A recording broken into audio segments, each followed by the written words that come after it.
Warm evening to one and all. Welcome all the participating veterinarian for this CVE, that is Continuous Veterinary Education Initiative, the e-learning platform for field veterinarian Alembic initiative.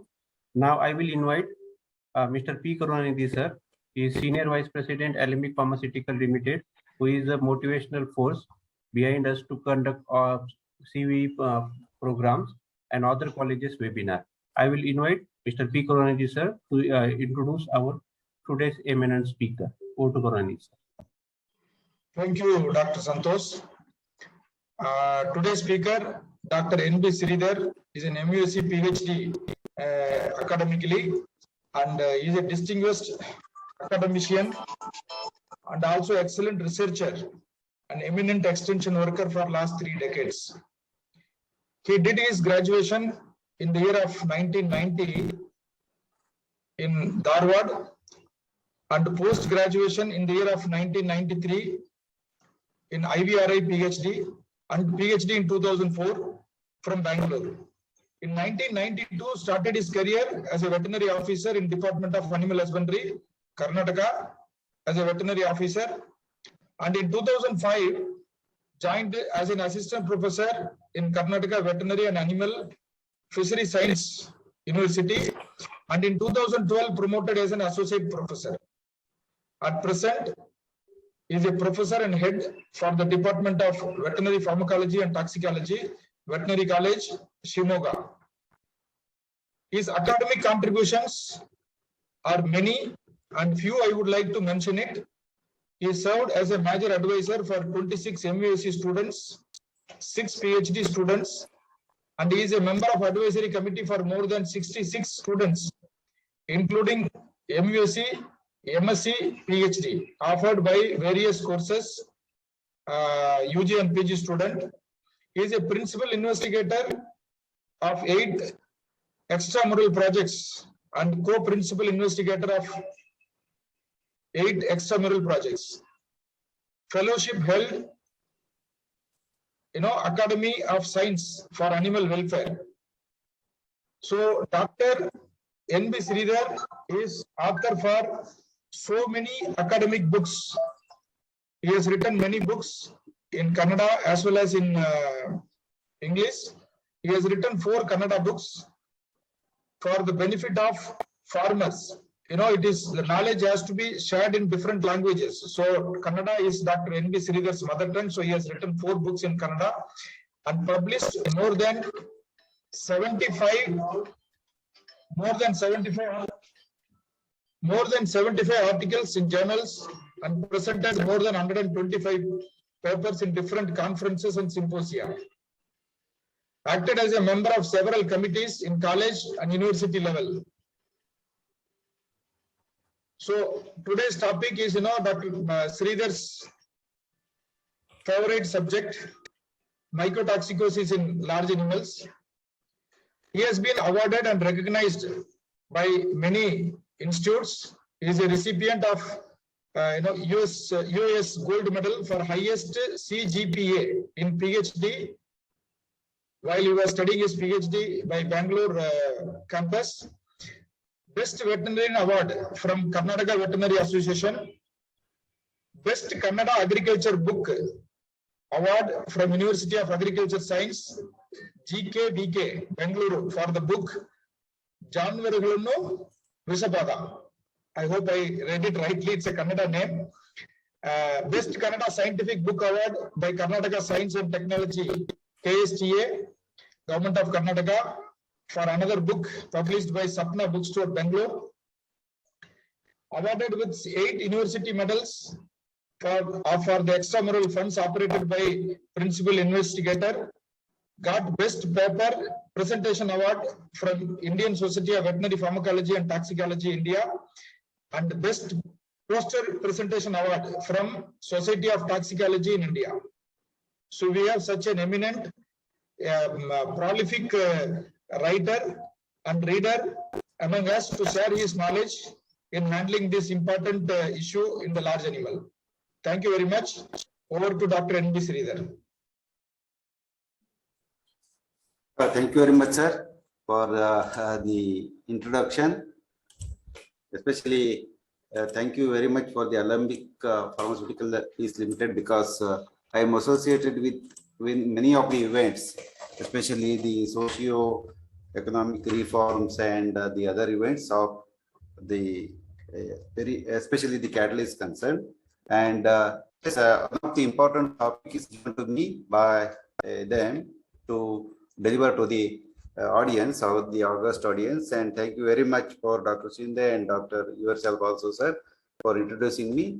And today I'm going to talk about an update on the bovine mycotoxicosis. The purpose of selecting this particular topic is the bovine mycotoxicosis is an important and also one of the economically important disease, but very well neglected by the scientists and also the field veterinarians in either diagnosis and also for the treatment of this particular disorder in field conditions. See, incidences are very many, lot of incidences are there, but the veterinarians and the scientists are unable to recognize these things because most of the time the clinical signs overlap with some other diseases. So that's why I am studying this, particularly the bovine mycotoxicosis, since last 20 years, and we have done a tremendous research, especially in these aspects. Of course, more than 10 PhD students have worked, and also 5 or 6 MUSC students, and we have found almost all the toxicities in Karnataka states, especially the feed and fodder mycotoxicosis in case of Karnataka state is concerned. So this is especially coming to the very basic definition of the mycotoxins is concerned. Everybody knows that these are the secondary metabolites secreted from the pathogenic fungi.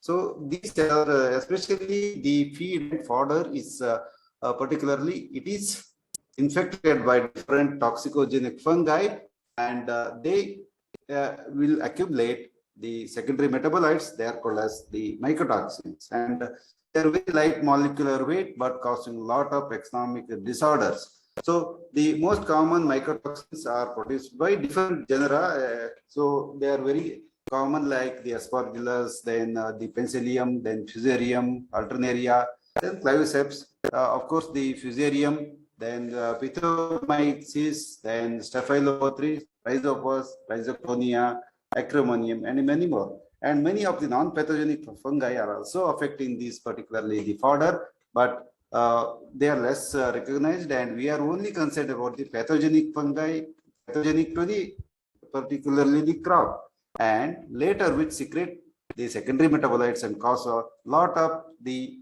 disorders in case of the cattle.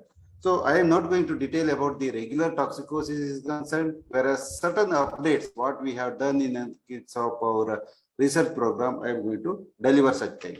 So the toxicogenic fungi, especially they are going to secrete the mycotoxins, and these are the secondary metabolites of the toxicogenic fungi, and they affect the animal feed and food ingredients. So these cause diverse biological adverse effects when consumed in sufficient quantities or else small quantities over the prolonged period. So many of these genera like Aspergillus and other things, they are the ubiquitous in nature, and they contain the toxic material, and both they are going to cause the toxicity in case of animals and also in case of the human beings. And whenever there is a optimum temperature and moisture and aeration is there, these fungi are going to develop on especially the fodder which is consumed by the ruminants.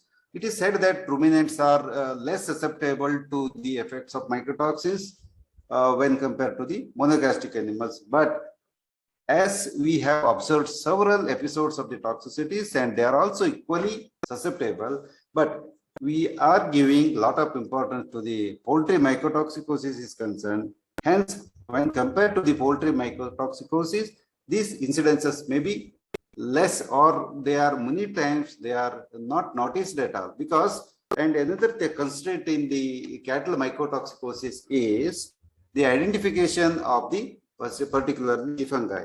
Especially the scientists who are dealing with the animal mycotoxicosis, they are able to identify the fungi which are causing some of the dermatitis or sometimes the other systemic infections. But once they are not experts, in case of they may not be experts to identify the fungi which is growing on a fodder or a particularly the stale sorghum fodder, or maybe the especially becoming toxic.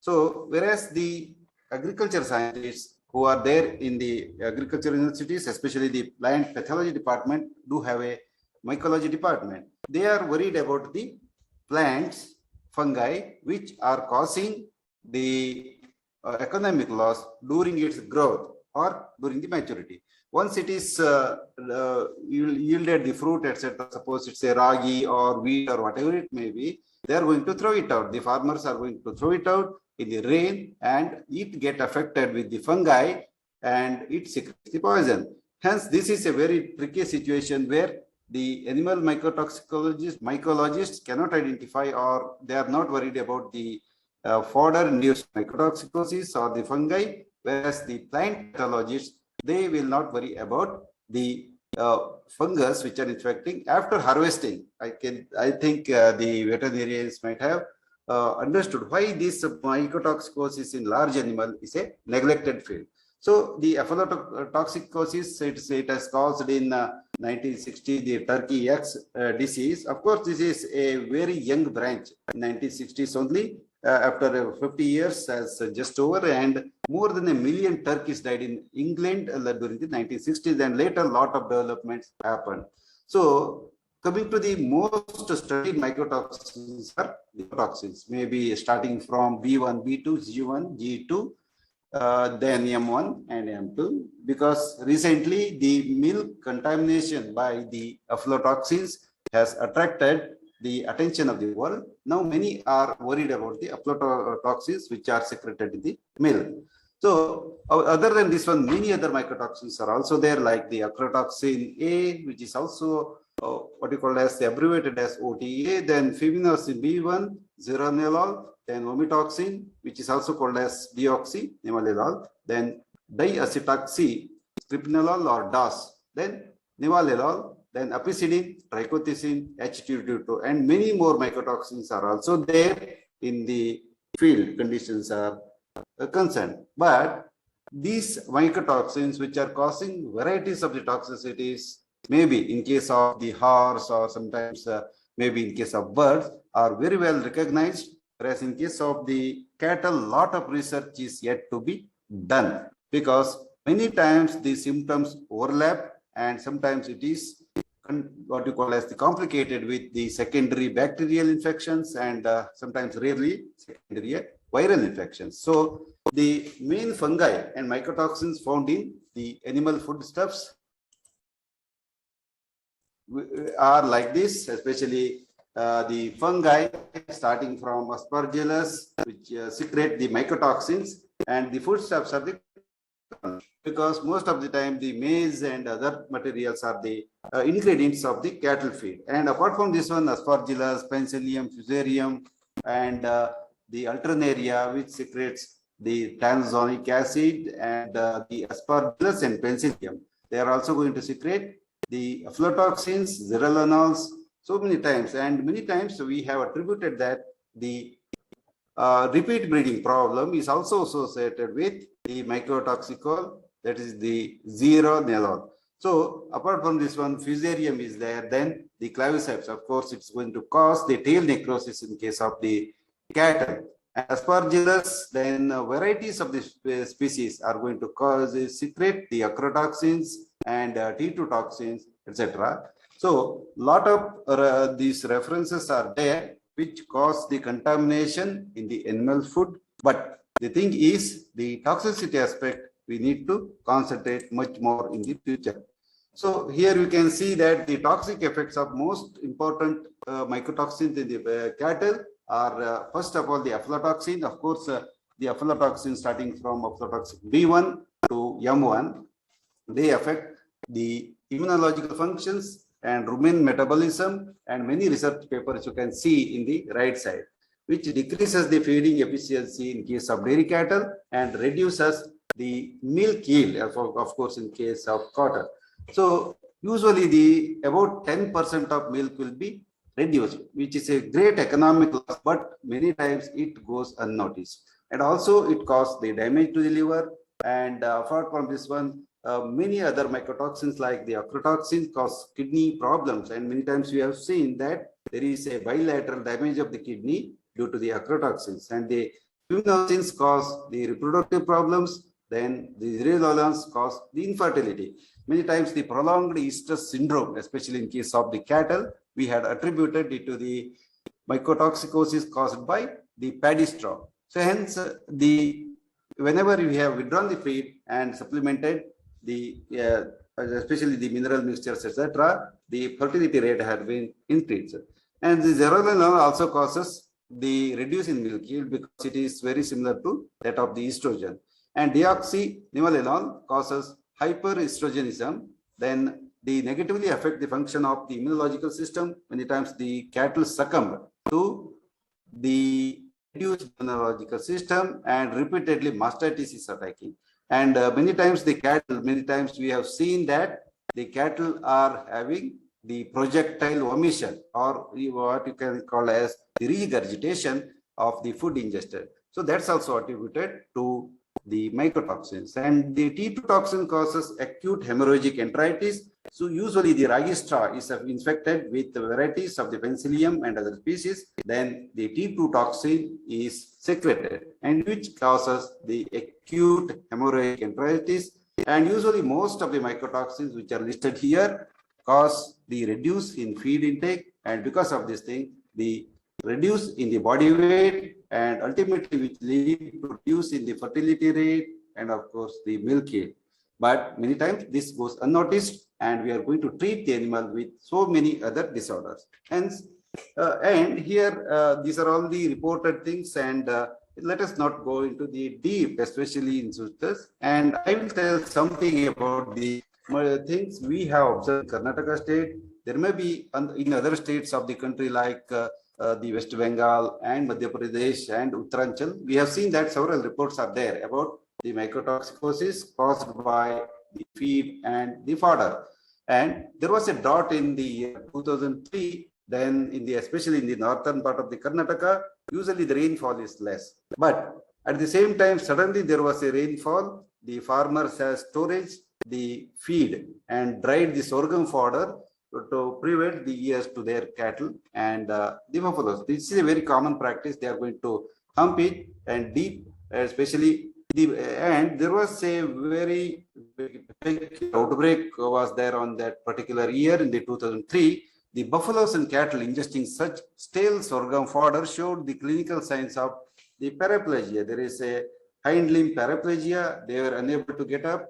Then especially the healthy bullocks, externally they are healthy, but there was a central nervous system problem, neurological disorder. They were having the salivation, staggering gait, and particularly the gated dyspnea was also present. Hence, the cattle were affected with the characteristic mycotoxicosis, and some animals were showing the projectile vomition, and there was a dyspnea.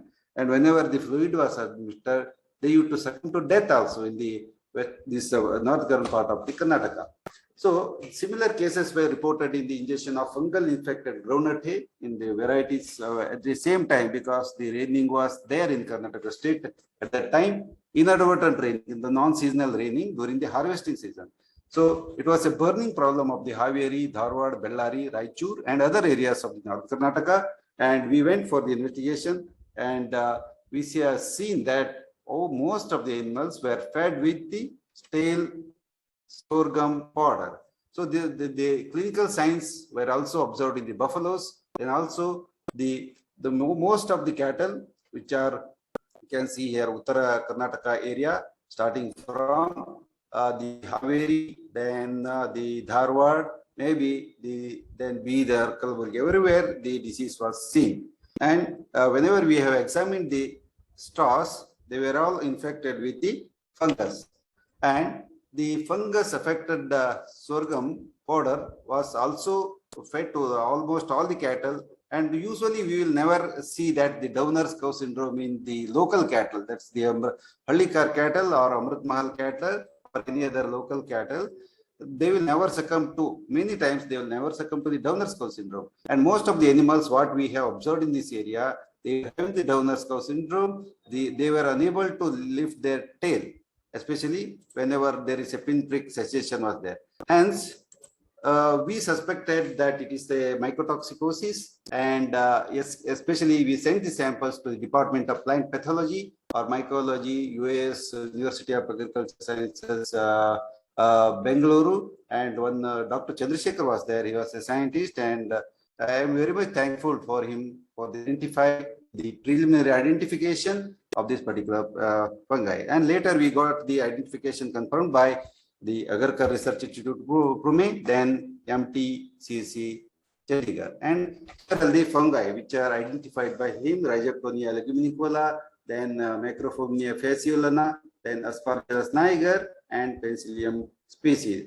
So there was a combined toxicity of the mycotoxins secreted by all such type of the multiple mycotoxicosis. So the signs observed in these particular animals, they were unable to get up, and there was a what you call as the Downers cow syndrome, and many of them were having the creepers, and there was a hypersalivation, there was hind limb paraplegia, then dyspnea, then vomiting. Of course, I should not use the term vomiting, but there was a projectile, what you call as the emission of the rumen contents, and there was hind limb edema, especially some of the buffaloes, they have got the hind limb edema, and we could see that they were unable to get up, and the milk yield was drastically, it was reduced.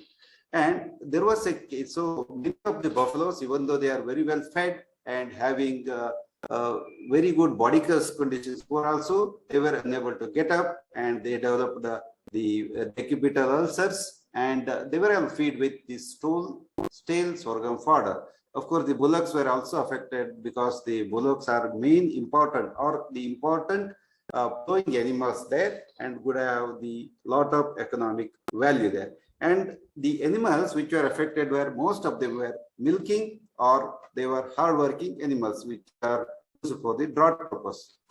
Then the clinical signs of this mycotoxicosis was a very common thing in most of the areas, maybe Kalburgi, Bidar, Kalburgi. And as I already explained, most of the cows were unable to get up. Then there was anorexia, there was hind limb paraplegia. Then sometimes the projectile emission, drastic decrease in the milk yield was observed. So other signs of the observed in the affected animals were the diarrhea followed by the constipation, then frequent micturition or the urination, and the rectal temperature was normal. It was in the range of 101 degree Fahrenheit. And of course, the mucous membrane was also normal, and either there was anorexia or total feed reprisal were also seen. Then as we have isolated the different fungi, I'll give a very brief introduction of this particularly the Macrophomia fasciolana. This is a fungal phytopathogen, infects about 500 plant species, including the maize and the sorghum, etc. Then the tropical crop plants are seriously infected with this particular pathogen, and this produces a varieties of the mycotoxins or the phytotoxins. They can be called as namely the aspergillin, isoaspergillin, then omalactone, fasciolinic acid, and phenomenon, and fasciolin. So many mycotoxins are also the mycotoxin. So here among all these things, the fasciolinonin, a major phytotoxin, they are called as the, so initially they are identified this as the phytotoxin, but it was a mycotoxin. Then the fasciolin, this facilitates the infection by the human or the animal pathogen, Aspergillus fumigatus. So it is not normally not pathogenic to the human being or the animal, but the secondary metabolites produced by these particular fungi are highly pathogenic or toxic.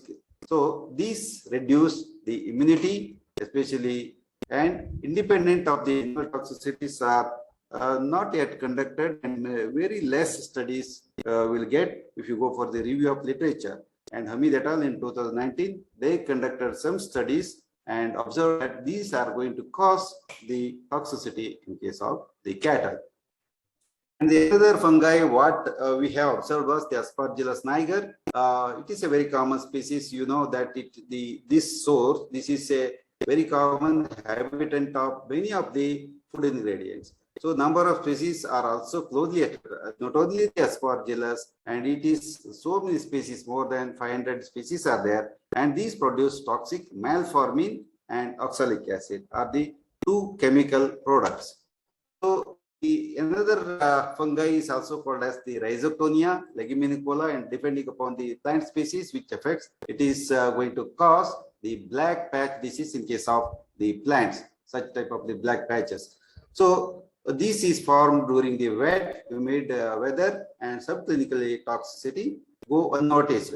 Usually it causes a severe toxicity in case of the horses, that's called as the salivary syndrome. So same syndrome we have also observed in case of the cattle. So it survives 2 years on infected seeds and 10 months on the hay. So totally it will be secreting the mycotoxins during this entire period. Then the another fungi what we have observed on the fungal infected sorghum was the Rhizoctonia leguminicola, and cultured potato dextrose agar and produced different alkaloids like this. There's the swainsonin, then it's called as the disease leucoism, then sclephramine, it causes the salivary syndrome in case of horses. And both of these are synthesized from the lysine. There is a very good article from the Baines et al. From the 1989 on the 1K. So the characteristic feature of this sclephramine, it's a potent muscarinic exocrine secretagogue. So there is not be any hemodynamic or neuromuscular changes are there. It has got very high affinity for the salivary gland. That's what this process, the salivary syndrome in case of horses, but not noticed in case of the cattle. So we have also seen certain salivary syndrome. I am going to show in the next slide as are concerned. So inactive form activated by light abundant in case of the field, and LD50 in the case of male broiler chicks, it is 81 milligram per kg. And the mortality in chicks, it is reduced by atropine. Of course, it is treated by the atropine sulfate, a non-specific treatment for any muscarinic stimulation or the parasympathomimetic analog, this mimetics. So horses are very highly sensitive, but there are very less reports in case of the cattle.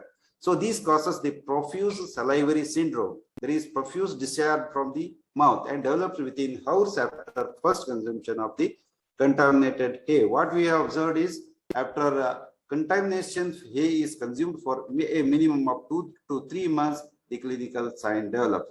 There will be usually the tucked up abdomen is there, then mild diarrhea, followed by the mild bloat and frequent urination in many of the cows infected. Almost all the cows are infected, including the local cattle, the Malnad Gidda, the buffaloes, almost all are affected.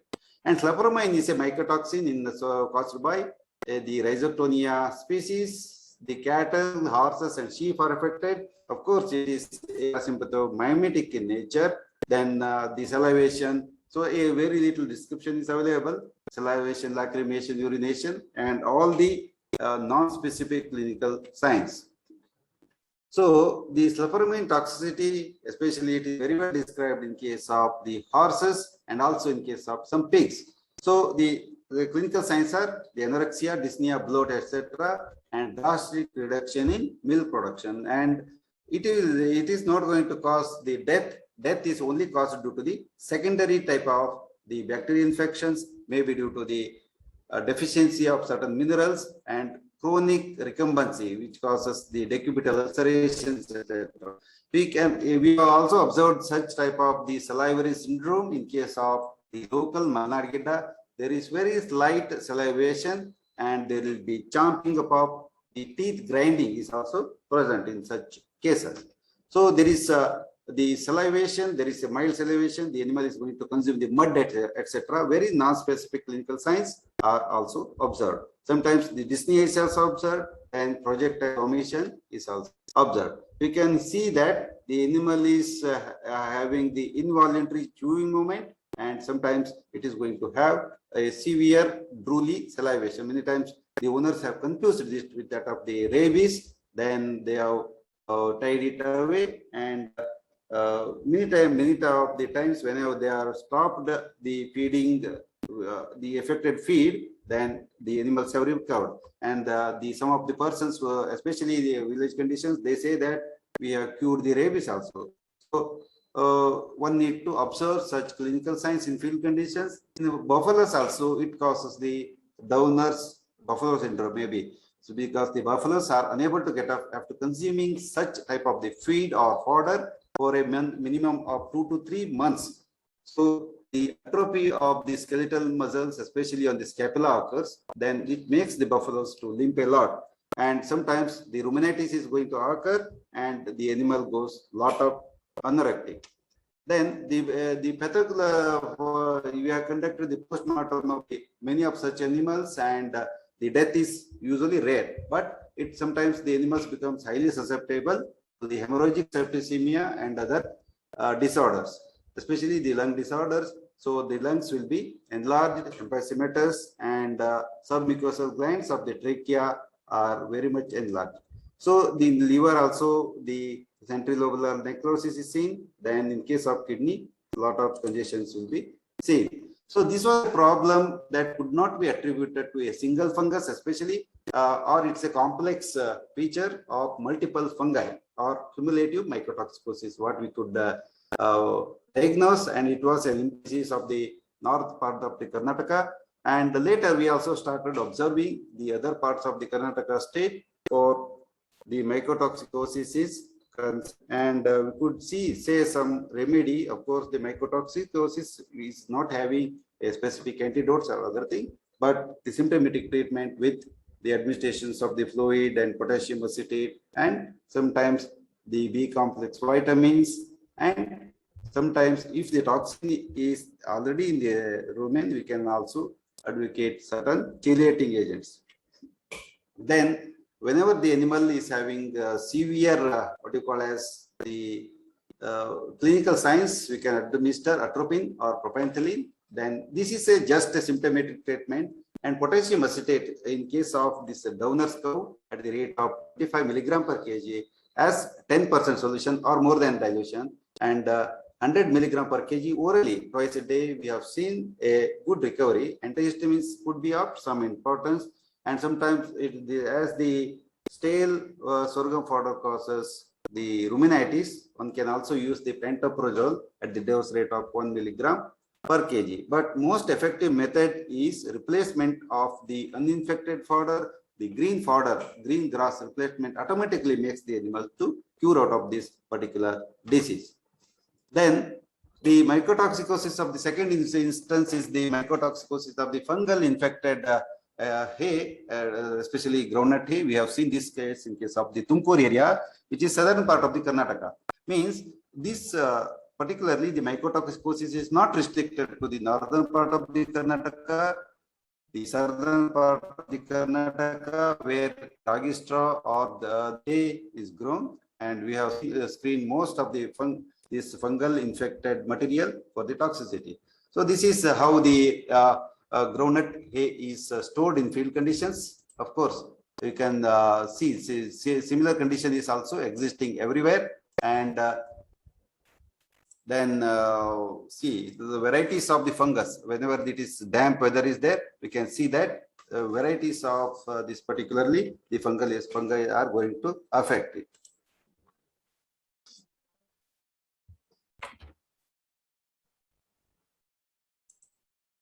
Okay. So I think in many parts of the India also, the many veterinarians might have noticed such, and what we have obtained from this particularly fungal infected groundnut hay, the following. Of course, we could not identify it to the species level, but we could identify the family Macrohomina, Fucina, then Sarcospora, then Aspergillus and Rhizophus. All these were secreting different type of the this thing, particularly the different mycotoxicosis. The clinical signs observed here were the hemorrhages in the conjunctiva of the bullocks. We can see that the hemorrhages, it is causing the dehydration also, then which is also followed by the severe the hemorrhages in almost all part of the body, and many times the conjunctiva was so congested that we could see that it is due to the very high type of the toxicity, especially endotoxins will cause such type of the severe congestion injected, and below the tongue also we could get the hemorrhages, especially in the blood. The entire animal, the entire intestine was full of the blood, and we could see severe congestion, then petechial to extensive hemorrhages. So the blood was also oozing from of the rectum of these particular animals infected with that of the mycotoxicosis. So the hemorrhages in reticular mucosa of the buffalo was also seen because they were straining a lot, and the dead animals were. And another interesting finding was whenever there is a fly bite, etc., the bleeding should stop a minimum 2 to 3 minutes. But in this case, the bleeding could not be stopped even after 10 to 12 minutes, means the clotting time was increased a lot. Then we have cultured this particularly. The method, culturing method is initially we are going to inoculate them into the petri dishes, the potato dextrose agar broth, then mass culture them. Then we could identify this as the different fungus, like especially Rhizopus oryzae, etc. Then this is the microscopic appearance of the Fusarium sporotrichoides. Then later we did the SMS and analysis, and different mycotoxin standards were also used in this particularly to identify the type of the mycotoxins that are causing the disease.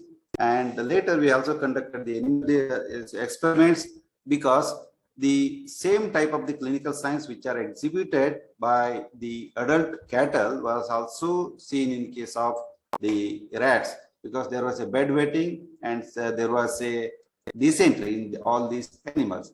And later we could say in the cattle also we could see that some hemorrhages on the leg of these animals, which was induced in case of the rats. Means the mycotoxin was identified as the toxin which is going to inhibit the clotting procedure.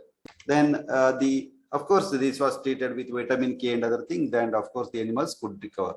The meadow grass is a local grass, especially in the Western Ghat area. Then the varieties of the fungus are also affecting it, because the wet area is very common in case of the Western Ghats. And an effort to induce the toxicity in laboratory animals like rats, rabbits, and guinea pigs was also done, and it is also being done. Then the fungi infected from the groundnut hay were the Fusarium. Then among the Fusarium only Epicidine and Buaricin were there, and these are the culprits and causative agents for the bleeding disorders. And the Rhizopus oryzae was containing the citrinine. And apart from this one, the buffalo calf infected with toxicity after consuming the meadow grass. Usually in such animals, what happens is there is a posterior paraplegia, and the meadow grass will be usually fed to these buffaloes for prolonged period of the time, and they will have a very stiff gait, and ultimately, even though the animals were for certain disorders, they are unable to understand, unable to get rid of. But as soon as the fodder is withdrawn and the animal is supplemented with the symptomatic treatment, maybe the muscle relaxants, then painkillers, and supplementation with the good type of the fodder, the animal could be able to recover. You can see that the buffalo calf affected with toxicity after consuming the meadow grass was recovered after the administration of the potassium acetate and also the vitamin B complex, etc. So usually after such type of the animals, we will usually better respond to the potassium acetate. How to give this potassium acetate is it is 10 milligram per kg as 2.5 a minimum, or you can go for more dilution also. Then it need to be administered in dextrose, in normal saline. Very slow IV administration is very much required, because the potassium is cardiotoxic in nature, whereas you can see that most of the animals have recovered in this particular case is concerned. So that also one of the finding what we have done. And the next is the fungal infected paddy straw in Dakshin Kannada district, where in which they say paddy straw is a very common thing, even though it is infected with the fungi in several parts. the animals we usually exhibit the clinical signs of severe pain. The animal is to paddle its and kick its abdomen because of the severe pain which is present in the intestine, or it's also a colic. And we could see that the animals are unable to get up, and there is a tenesmus in these animals because there is a lot of pain in the intestine or the rectum or colon. Then they used to have this tenesmus, and initially some of the doctors, they were under the impression that this is due to the rabies, etc., because the tenesmus is a characteristic of the rabies. So such type of the very non-specific clinical signs are observed, and we later identified. And another very interesting case what we have seen during the disease investigation is very high incidence of the fracture in the bullocks of the Hubli area. So the Karnataka people can understand. There was a incidence of the fracture or outbreak of the fracture. It's not a proper terminology, but incidence of the fracture, especially the humerus bone, because the humerus bone is the weight-bearing bone in case of the strong bullocks.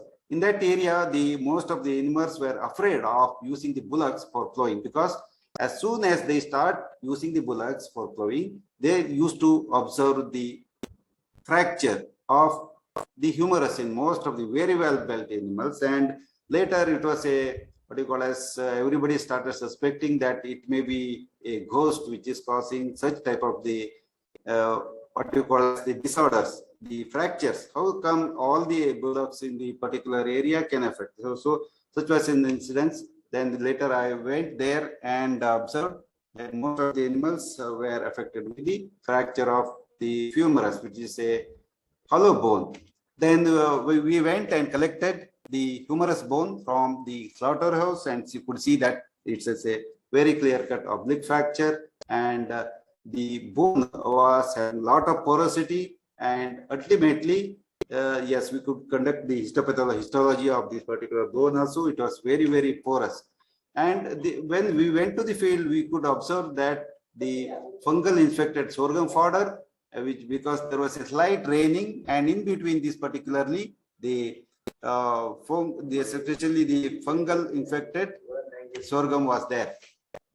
Then we could see that such type of the stale sorghum fodder was fed to almost all the bullocks, particularly in that village. And later we could identify varieties of the fungus which are secreting the mycotoxins, and later they advised the owners not to feed such thing, and the animals get recovered. And yes, the farmers were asking the question, sir, we are also feeding the same type of the fodder to the buffaloes. Nothing has happened to these buffaloes. The answer is very simple. They are not used for the plowing, and of course they may also have the fractures if the plowing or the cart pulling if they are used.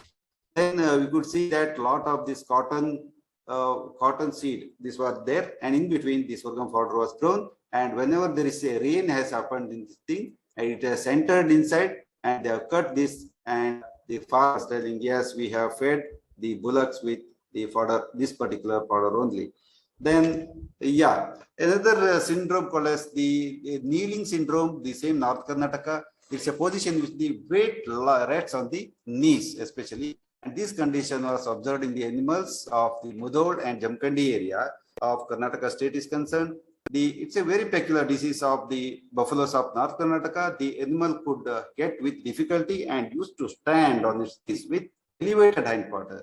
So observed during the rainy and early winter season, only this season, and the dystrophy of the skeletal muscle was the characteristic clinical sign. And there was an abdominal type of the respiration, which was noticed in almost all the animals, and the scapular spines were very, very prominent, and suprascapular muscles were they were atrophied.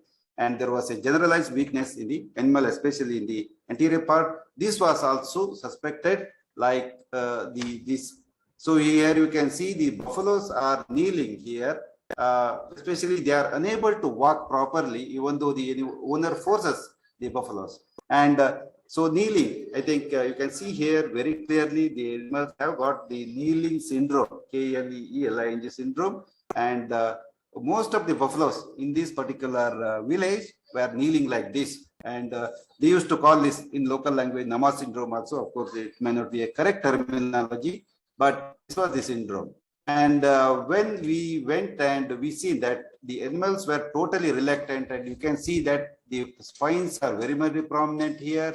The muscle atrophy was seen here, and also the animal is unable to walk further. So after getting also, the animals could not walk properly. So that is the case of the particularly in this, and most of the animals, there was a characteristic dermatitis was also seen. Dermatological disorders in this area was seen, and once again this was proved to be a multiple mycotoxicosis case. Of course, we isolated different fungi from the sorghum fodder, and this is also the characteristic type of the what you call as this joint deformity in these particular areas. Only the buffaloes were affected, especially. It's very interesting to see. Even though there are Car and the killer animals, none of the animals were affected. Only buffaloes were affected.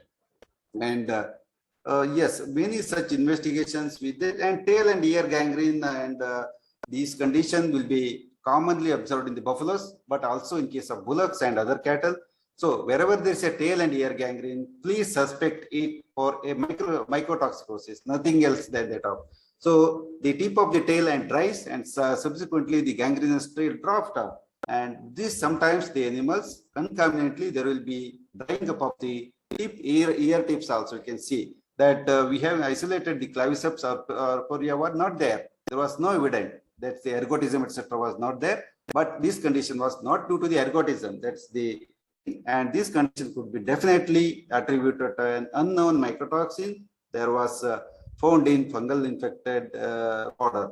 I think many of you have heard about this Degnala disease, which was found in Haryana and the Punjab border. The Degnala, it's a similar disease was reported, and some informed that it is deficiency of the zinc and the sulfur, and someone they are isolated the mycotoxins from the fungal infected hay. So this is a similar type of the situation, and you can see that a specific band is formed. Later, all the tails were fallen out, and also here you can see the ears are very, very dry, and they are very rough. In case of the buffaloes only, we could see the disorders. So the buffaloes which have consumed the stale paddy straw for a month of 3 months, we have seen such type of the drying of, and later the tips used to be this rooted out. And sometimes see we have talked about varieties of the grasses. So now also the maize straw, if it is infected with a fungi, then definitely after consumption of such straws, it causes the clinical signs of lots of body condition. There is a severe ruminal atony, severe anorexia, recumbency, hyperapnea, abdominal type of the respiration. And another thing is the dry muzzle in most of the animal was observed in Kola district, and there were hemorrhagic spots on the facial regions. So what is the fungus what we identified of the most of them were belonging to Fusarium species. One was Fusarium oxysporum, then Fusarium subglutinians and Aspergillus niger. That means once again it is a multi-mycotoxicosis disorder.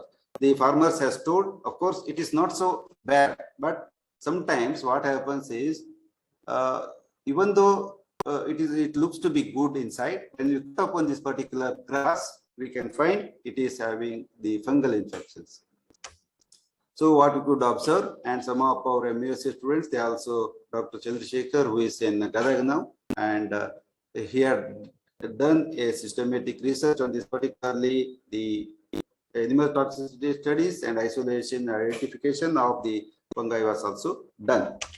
Then yes, here you can see that the muzzle of this particular animal is very, very dry, and there was a crackling, etc. in this particularly. Although almost all the animals, you can see that the muzzles were very, very dry. So these are all the very non-specific clinical signs we cannot attribute unless we go for a proper diagnostic techniques. So then we examined almost all the animals, and the cracklings on the muzzle was a characteristic feature in these animals which have consumed the maize straw, which is infected with the different type of the fungi. And another visit I also done to the what you call as Sri Sri Ravi Shankar Ashram during the last year, and we could see that varieties of the dermatological disorders could be seen in the ghee animals. So ultimately, it was found that the hair coat is very dry, and even though the animals are offered with the good concentrates, there was a tail necrosis, and here you can see different type of the necrotic patches are there. Many animals have lost the tail, etc. And later we could identify the Fusarium mycotoxins as cause of this particularly the disease. They are procured the fodder from or some of the devotees have donated the especially the fungal infected straws. So we can see the healthy animals are also suffering from different dermatological disorders, and later they were cured with the simple withdrawing of the feed and administration of some sulfur, maybe sulfur or zinc treatment, and also external application of the zinc and sulfur in case of the neem oil. It simply cured the disease. So here also a lot of animals. I think we have got thousands of such photos which are affected, and this is the crude protein, etc. Where so here the necrotic rings were found in the tail of the buffaloes with tail gangrene and treated with replacement of the fodder. So here also we can see that the buffaloes will suffer from different type of the mycotoxicosis, and later they were simple withdrawing of the feed or the fodder made them to recover with simple administration of sulfur and zinc supplement. So see, also the lot of literature, they say that such type of the disorders in according to finding were also seen. And here you can see that especially in case of gear animals, this is a very common problem, and the tail, there is a necrotic ring is formed and it is sloughs off. And majority of these are attributed to the stale sorghum fodder or the what you call as the maize, etc. And one need to be very careful and never neglect the cattle. That yes, whatever it may be, they can consume anything. That should not be the thing. And we can hear this that effects of the mycotoxins, causes of the ruminants, they are going to affect most of the organs, like they are going to decrease the feed intake. Then laminitis is also called as mastitis, will get from decreased milk yield, and sometimes the abortions which are called due to the zerolenal. So varieties here, the varieties of the mycotoxins, their effect is already there in the literature, the carcinogenic effects, etc. Especially in case of ruminants. So the symptoms are very what you call as negligible in nature, but they cause lot of the impairment of the rumen functions, and sometimes the ulcers, sometimes the diarrhea, etc. So the residue effect is also very much important to the milk industry is concerned. Karnataka Milk Federation or any other Amul, etc. They are very much worried about the residues, which is also originated from the fodder source. So apart from this one, the trichosis, they cause immune suppressions, then gastrointestinal departments, these effects, etc. And once again, the neurotoxic effects. Many times these maize hulls, they cause a lot of illness disorders. In of the tremerogens are the one of the important mycotoxins. So ergot alkaloids, they cause the reproductive disorders and also the decreased performance, decreased libido in some of the animals. So these are all the different signs and symptoms of the mycotoxicosis. Many times there is a combined effect, zearalenone, then ergot alkaloids, and also the aflatoxins. So coming to the conclusions, the mycotoxicosis is a common problem in livestock of Karnataka states and other states also. I could see that many of the scientists have reported the preliminary signs, but it is still a lot of research is required, and many more diseases are suspected to be caused due to the mycotoxicosis. And buffalo is more susceptible to mycotoxicosis compared to cattle, especially in Karnataka state is concerned, because many of the diseases are seen in the buffaloes only. Maybe the other species are equally susceptible, but many of the fungi and mycotoxins are yet to be identified, isolated, and characterized. We are on this particular job since about 20 years. We are there. And there is necessity to establish the toxicity in also the laboratory animals, because many times what happens, it goes unnoticed in the large animals, and necessary to find a suitable remedial measures. Of course, many of the mycotoxicosis is not having the very definite treatment, but the thing is symptomatic treatment is very much required. Simple withdrawing of the fodder makes a great difference in this thing. So there is a necessity to diagnose the condition that this is due to the mycotoxicosis, and the fungal infected feed or fodder to be avoided for the cattle. And there is a requirement that how this fungal infected fodder or feed can be reused for the cattle, because many times the farmers do not have any alternative fodder in their area. So this causes a lot of economical disturbance to the farmer. He cannot purchase the new fodder, and many times what we have suggested them to sprinkle the fungal infected fodder with the salt solution, 4% salt solution, dry it in the sunlight 1 or 2 or 3 days. Later, when they have fed it to the cattle, the toxic material is, especially the fungi, has they might have died, and it has reduced the incidence. So to summarize once again, the mycotoxicosis is one of the neglected disease, especially in the large animals, especially the ruminants. Of course, we are given a lot of importance in case of the poultry, because a small 5% weight less, decreased weight also makes a lot of difference in the birds. Whereas in case of cattle, the farmer is also not so what you call as careful about feeding a very good quality hay to the animals. Maybe sometimes the grains he may feed good, but the hays or the straws, many times they are going to neglect, and the veterinarians are requested to identify such disorders. And if you report, we can, if you send the simple straw also, we can get it identified and get isolated culture, and later we can see what are all the toxins which are secreted by these fungi, and we can attribute it to the mycotoxicosis and find a suitable remedy. And with this, I thank the organizers for giving me the opportunity for interacting with the veterinarians. So thank you very much. Thank you very much, sir. Indeed, we should say thank you Yes. from all the participants from the LMB. Such a nice, informative, and practical presentation, sir. Actually, this is an eye opener for all the participating veterinarian. I think once this webinar will be uploaded in YouTube, we will get lot of view. And it is very practical presentation, sir. So what we will do now, sir? I will request Dr. Naresh Kulkarni, who is a GPM of Alembic Pharmaceutical Limited, to take question answer session. Go to Yes, Naresh yes. Kulkarni. Yes, please. Thank you, sir. Thank you, Naresh. Shall I stop this Yes. slide sharing? Okay. Yes. Yes, Naresh, please. Yes. Yes, sir. I am sharing the questions from the field veterinarian. Okay. Fine. Okay. Question answers, no? Okay. Just fine. What are the different biochemical tests to diagnose the mycotoxicosis? There is a question from Dr. Sweta.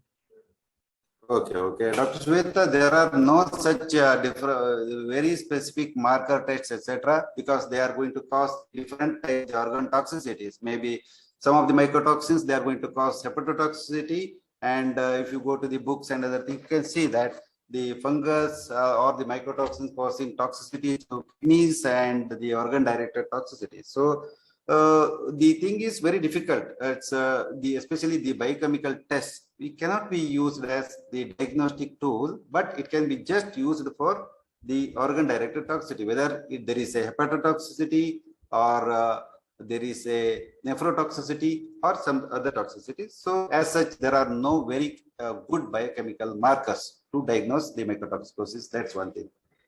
Okay, the kindly suggest the preventive measures and guidelines which can prevent mycotoxicosis animal. Dr. Karunanidhi has asked. Yes, this is one of the most relevant questions, because we cannot prevent the mycotoxicosis or the treatment is very difficult.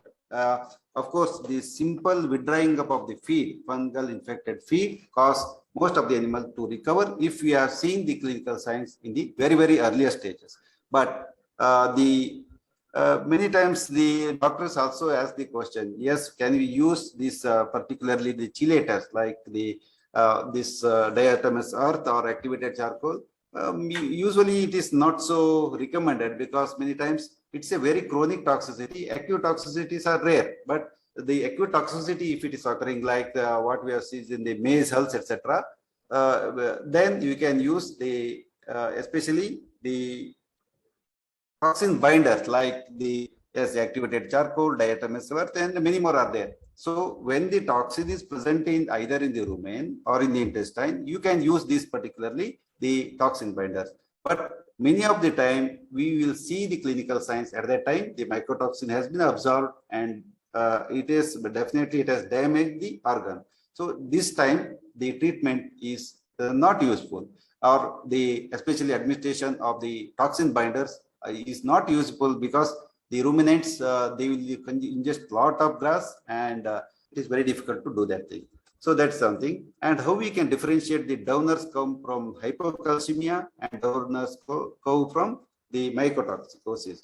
So it is, of course, particularly the diagnosis goes on, the clinical signs, then circumstantial evidences, whether the animals are fed with the fungal infected groundnut or any type of the hay, maybe a groundnut hay or maybe the maize or sorghum or the paddy straw or groundnut. So many types of that they are there. The thing is, many times, most of the hay are infected with multifungi. So there is a chance that the fungi like this trichothiocin, etc., they compete for the calcium and may cause hypocalcemia.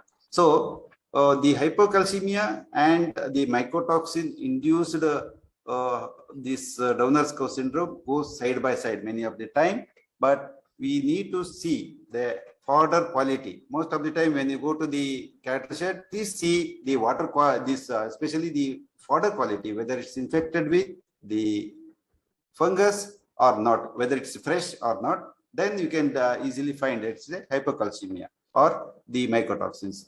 So the fungal mastitis treatment, so this is totally a different type of the question Dr. Vikas has seen. The fungal mastitis, of course, it's a rare phenomenon. Usually with the fungus are the secondary invaders, especially they are present in the milk, and they are going to cause usually the 2 to 3% incidence, it is told, with 90% is a bacterial infection. So the fungal mastitis is a systemic infection, especially sometimes. Here, I am not going to mention anything about the mycological disorders, especially in case of the cattle. So the fungus are also infecting the skin and causing varieties of dermatological disorders. In one of the webinar, I myself have explained what are all the fungal infected diseases. So fungal mastitis is a rare phenomenon, and I think we should not worry much about the fungal mastitis is concerned. Whereas, any other questions? Yes, sir. There are some questions, but as soon as I shared the presentation, there were some questions. So I'll take it directly from the chat. And Anil Arvindan has asked, would the oil cakes in the compound feed cause aflatoxin? Sure, any material which is which will have the fungal infection will have cause surely the mycotoxicosis, but the total type of means how much the fungus are being infected, the quantity of the mycotoxin that's present, it will vary. And as usual, because there is always for everything the acceptable daily intake is there, especially for most of the toxins. Similarly, the cattle will have also got this acceptable daily intake, and they can neutralize many of the mycotoxins, including the especially the aflatoxins. And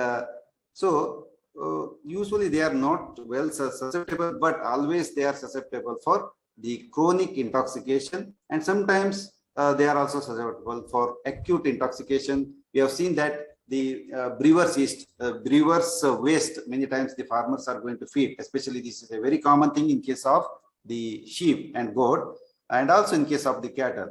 It is one of the most important thing to notice that the such type of the food which is containing very high quantity of the moisture, maybe more than 70%, and very optimum temperature to grow the fungi, they will contain very high quantity of the different mycotoxins, and one need to be very, very careful so that they should not be infected with the fungi. That's one of the thing. And yes, I think definitely they will get lot of this thing. Yes, where all animals susceptible to fracture of the animals who contaminated the feed or did some of the resistant. I think why only the humerus? Yes, this is an interesting question. Why only the humerus? Yes, I had asked these questions because the most of the cattle there. Later we have not come across any such incidences. So most of the cattle in where there was say outbreak of the fracture. Of course, the surgery people in this group may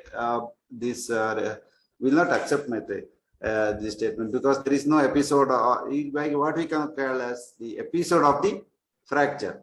So there, why the humerus bone is the humerus bone is the highest weight bearing bone when the animal is tied to a cart, pulled the bullock, and also to pull the especially the yoke, and the first bone affected is the humerus, especially in the large cattle. That's why there is a, of course, the other bones might have also been porous, but they are not subjected to such tremendous force. And immediately when they are plowed, the fracture was seen.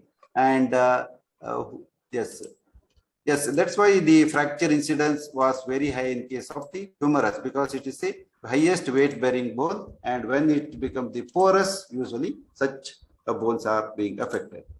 Yes, yes, I think I have answered most of the questions. So sometimes there is a fungal infected, not the called as the dermatological disorders also called as by the mycotoxicosis. It is totally different from that of the fungal mycotoxicosis and fungal infected dermatitis and mycotoxicosis induced dermatitis, totally different. So we need to treat them very properly. Most of the time, the mixture with sulfur containing what you call as the ingredient like the copper sulfate 30 grams and especially the zinc oxide, sulfur sublimate, and especially the mineral mixtures, they need to be fed to the cattle in a proper dose for prolonged period. And sometimes the sulfur and zinc containing paste with that of the neem oil will also work. About 250 to 50 gram in 1 liter of the, especially the neem oil, will make a very good remedy to most of the disorders. That's what I think. Okay, sir. Sir, there is one question. Yeah, there is one question. Can we correlate the epistaxis? Surely, many times the epistaxis is also due to the mycotoxicosis because we have seen that such hemorrhagic disorders are very common in case of the fungal infected groundnut hay. It depends upon which type of the fungus has grown and what type of the mycotoxin might have been secreted. Many times it is multi-mycotoxin originated.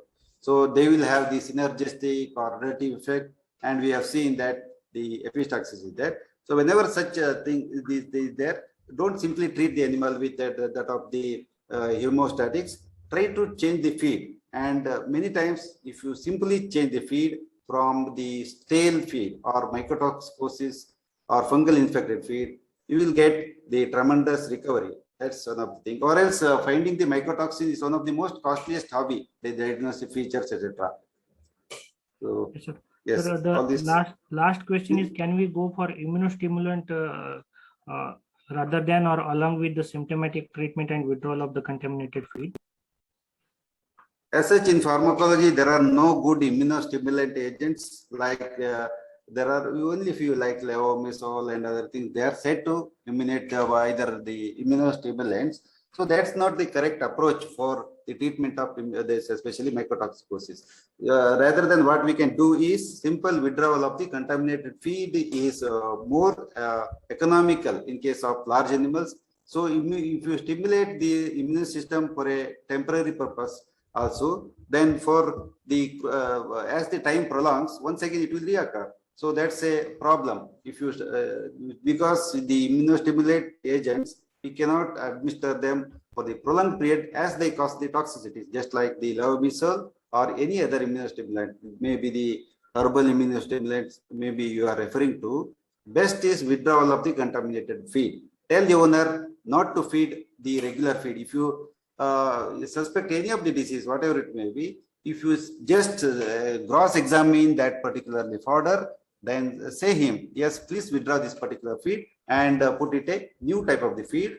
And of course, then feeding the green grass in such case will give a lot of what you call as the very fast recovery, and administration of the what you call as the B complex vitamins and the mineral mixtures will give a very good result. And suppose if there is a Downer-Skjov syndrome, we can treat accordingly with a potassium acetate, and we have seen that the potassium, then calcium and phosphorus, there is a drastic reduction in case of the mycotoxicosis is there. So you can supplement them after the withdrawal of the feed.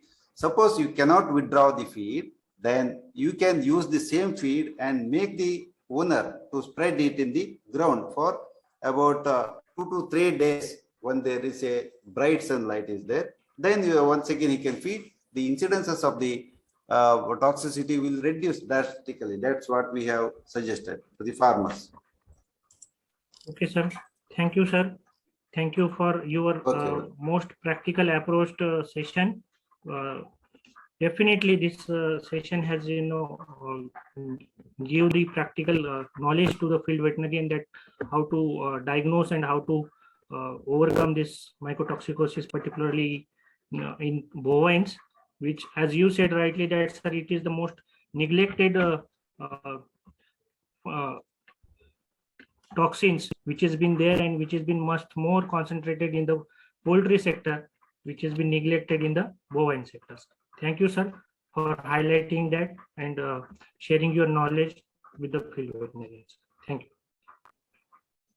Yes, last word I want to say that in India, most of the times we have encountered a lot of this mycotoxicosis, whereas in the Western countries, the papers are very, very less because they always feed a very good quality hay, and especially they are going to feed the green grass. So I think there are the very less reports are there, especially from the Australia. We can get some of the papers which are referring to the cattle mycotoxicosis, or else we have got a lot of incidences in India because the situation is like that, the humidity, etc. are both there. So I request the veterinarians to especially change the feed or the fodder and try to suspect the mycotoxicosis as cause, one of the cause for any of the disease what you diagnose. Thank you very much. Thank you very much. Thank you, sir. Over to Dr. Thank you. Santosh. Thank you. Thank you, sir. Thank you, Dr. Naresh. Now we are at the flag end of the session. A warm and graceful evening to Honorable Sridhar, sir. It is my privilege to propose vote of thanks speech and acknowledge the contribution of those who really work very hard to make this webinar successful. On the behalf of all the participants, Alembic Pharmaceutical Limited, myself, Dr. Santosh Shinde, express my sincere gratitude to Honorable Sridhar, sir, for such an informative and applied presentation. Sir, your presentation will help all the participating or practicing veterinarian, field veterinarian, student, as well as faculty and researcher in day-to-day practice, sir. In future also, sir, we will take benefit of such interesting and useful session that will upgrade our knowledge and we can serve the society. And last but not least, I wanted to thank you all the participating veterinarian which is participated this webinar from India and abroad. And my special thank to all the Alembic field staff to make this webinar successful. Also, I like to thank Mr. P. Karunanidhi. He is the Senior Vice President, Alembic Pharmaceutical Limited, who is actually encouraging and motivational force behind us to conduct such type of webinar. Also, I wanted to thank R.K. Sharma, DGM Sales, and entire Alembic field team and all the participating veterinarians for making this webinar successful. Once again, I will thank Honorable Sridhar, sir, and all the participating veterinarians. With the permission of my speaker, I will conclude this session. Thank you very much. Thank you. Yes, I also thank these Alembic Pharmaceuticals because Dr. Shinde and Dr. Naresh and maybe the senior officials of the Alembic are doing wonderful job because in this COVID situation, you are organizing so many such webinar series, especially on the large animal is concerned. So on behalf of the Karnataka Veterinary Animal and Fisheries Sciences University, Veterinary College Shimoga, and on behalf of the veterinarians of the Karnataka state, I thank you very much. Thank you very much. And this organizing, I'll be happy to join on repeatedly because the many other topics of the toxicities may be there, or sometimes there is a plant toxicities, especially the regional based. So I will be very happy to share with the veterinarians of the India. Thank you very much. Thank you very much. Thank you. Bye. Thank you.